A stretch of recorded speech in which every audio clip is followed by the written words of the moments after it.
Hello friends, good morning. आज modern history के चौथी वीडियो में हम आपसे टॉपिक डिस्कस करेंगे बैटल ऑफ प्लासी और बैटल ऑफ बक्सर के बारे में। बैटल ऑफ प्लासी जो लड़ी गई थी 23 जून 1757 को ईस्ट इंडिया कंपनी और सिराजुद्दौला जो नवाब ऑफ बंगाल थे उनके बीच में। बैटल ऑफ प्लासी के प्रमुख कारण क्या थे? पहला प्रमुख कारण था दस्तक जो मुग़ल एम्पायर द्वारा इशू किए गए थे ईस्ट इंडिया कंपनी को, उसका मिसयूज़ करना, जिसकी वजह से नवाब के रेवेन्यू को बहुत नुकसान हुआ और उनको घाटा उठाना पड़ा। दूसरा कारण था अटैक ऑन सोवरेंटी। बिना नवाब के आज्ञा के कंपनी ने कलकत्ता का फोर्टिफिकेशन स्टार्ट कर दिया। तीसरा था कंपनी द्वारा भगौड़े कृष्णा दास को शरण देना या असाइलम देना, जिसकी खोज नवाब सिराजुद्दौला को थी, क्योंकि कृष्णा दास ने नवाब की ट्रेजरी में से कुछ पैसे गायब किए थे। चौथा कारण है black hole tragedy. Black hole tragedy वो घटना है जो एक महत्वपूर्ण कारण मानी जाती है बैटल ऑफ प्लासी का, जिसमें सिराजुद्दौला के द्वारा कुछ या लगभग 146 अंग्रेज़ों को पकड़कर एक छोटे से कमरे में बंद कर दिया गया, जिसमें से बहुत से लोगों की दम घुटने से मृत्यु हो गई अगले दिन। पांचवा कारण था सिराजुद्दौला के साथ फ्रेंच का एलाई होना, ठीक है, जिसकी वजह से कंपनी को अपनी असुरक्षा का भय था और फ्रेंच और सिराजुद्दौला के मजबूत होने का कंपनी को शक था।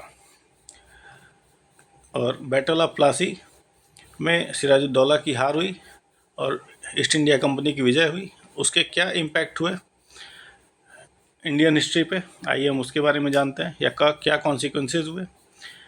पहला कॉन्सिक्वेंस था territorial expansion. British east India company को बंगाल का अधिकार मिल गया, बंगाल के ऊपर कंट्रोल हो गया, जो भी एक बड़ा अचीवमेंट था उनके लिए।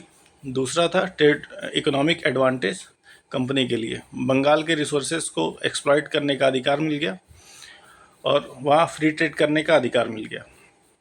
तीसरा क्या कॉन्सिक्वेंस हुआ?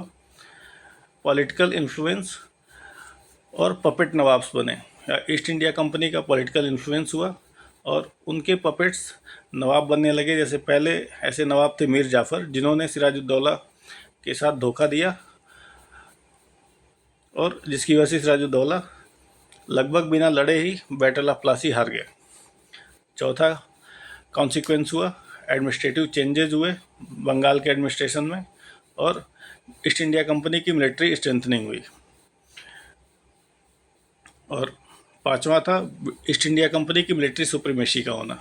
ईस्ट इंडिया कंपनी ने मिलिट्री सुप्रीमेसी को शो किया और वो एक इम्पॉर्टेंट क्लेम साबित हुआ बाद में ब्रिटिश ईस्ट इंडिया कंपनी का बंगाल के ऊपर।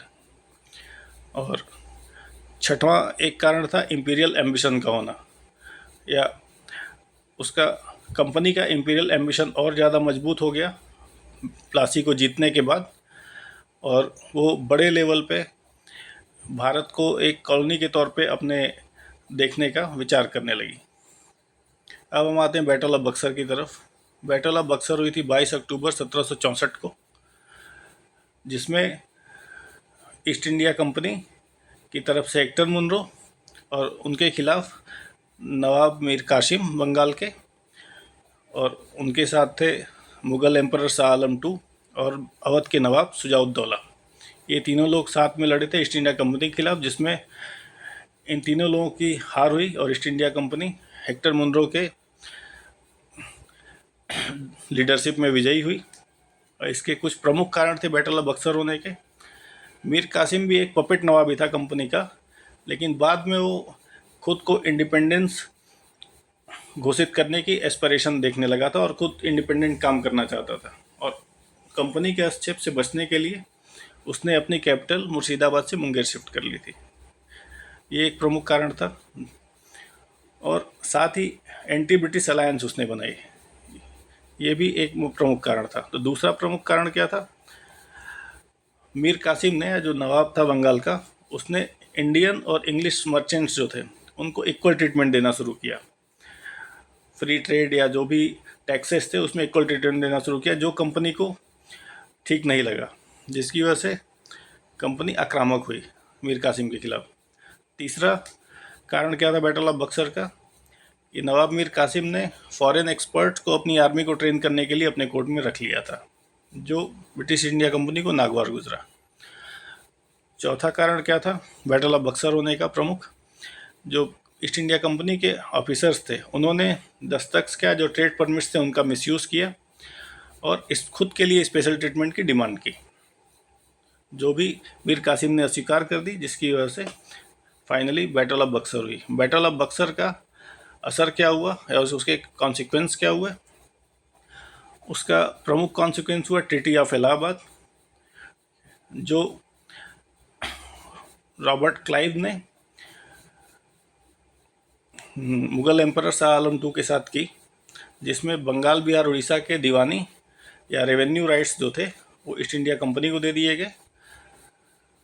दूसरा क्या इंपॉर्टेंट कॉन्सिक्वेंस हुआ?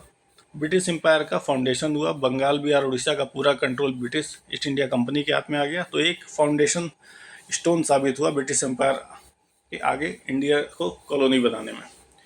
तीसरा क्या कॉन्सिक्वेंस हुआ? ईस्ट इंडिया कंपनी का पूरी तरह से कंट्रोल हो गया इंडियन रिसोर्सेज पे, उसको जैसे चाहे वैसे इस्तेमाल कर सकते थे, एक्सप्लॉइट कर सकते थे।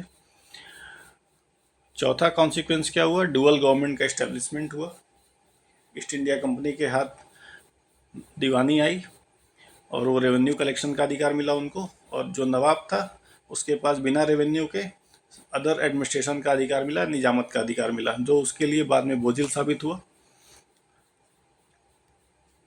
पांचवा, जो और अदर जो क्षेत्रीय ताकतें थी या रीजनल पावर्स थी उनको और दबाया गया और ईस्ट इंडिया कंपनी और उभरी। छठा कॉन्सिक्वेंस क्या हुआ? ईस्ट इंडिया कंपनी का ट्रांसफॉर्मेशन हुआ, एक प्योर कमर्शियल बॉडी से ईस्ट इंडिया कंपनी एक प्योर पॉलिटिकल और एडमिनिस्ट्रेटिव बॉडी बन के उभरी और ताकत बन के उभरी। सातवां कॉन्सिक्वेंस क्या हुआ बैटल ऑफ बक्सर का? ईस्ट इंडिया कंपनी ने अलायंस को दूसरे राज्यों को जीतने का एक अधिकार बना लिया। वो अलायंस करते थे, फिर दूसरे राज्यों से लड़ते थे, फिर उनको कमज़ोर करके फिर खुद उन पर कब्जा कर लेते थे। आठवां कॉन्सिक्वेंस क्या हुआ? मुग़ल एम्पायर इस बैटल ऑफ बक्सर में हारने के साथ ही और ज़्यादा कमज़ोर हो गई और मुग़ल एम्परर को 26 लाख रुपए वार्षिक या एनुअल पेंशन के साथ एक स्टैम्प के तौर पे बना के रख दिया गया, और वो सिर्फ नाम के मुग़ल एम्परर थे, बाकी सारी जो सत्ता थी मेनली वो ईस्ट इंडिया कंपनी के हाथ में थी। तो ये फ्रेंड्स हमने बात की बैटल ऑफ बक्सर और बैटल ऑफ प्लासी के बारे में। ये दोनों बहुत ही महत्वपूर्ण हिस्टोरिकल इवेंट रहे हैं इंडिया की हिस्ट्री में, और आगे हम और टॉपिक्स पे आपसे बात करेंगे। और हम लोग इसमें नए हैं, अभी हमने नया ये सब इनिशिएटिव लिया है इन सब वीडियोस को डालने का, तो आप लोगों से हम थोड़ा सहयोग की आशा करते हैं। सहयोग में आपको बस इतना करना है कि आप हमें अपने इम्पोर्टेंट सजेशंस दीजिए, जो भी आप इम्प्रूवमेंट चाहते हैं या देखना चाहते हैं हमारे में, या जो भी टॉपिक्स आप हमसे देखना चाहते हैं वो प्लीज़ हमें कमेंट्स या ईमेल के थ्रू हमें इन्फॉर्म करिए। आपके सहयोग के लिए बहुत बहुत धन्यवाद। आपका दिन शुभ हो, फिर मिलेंगे।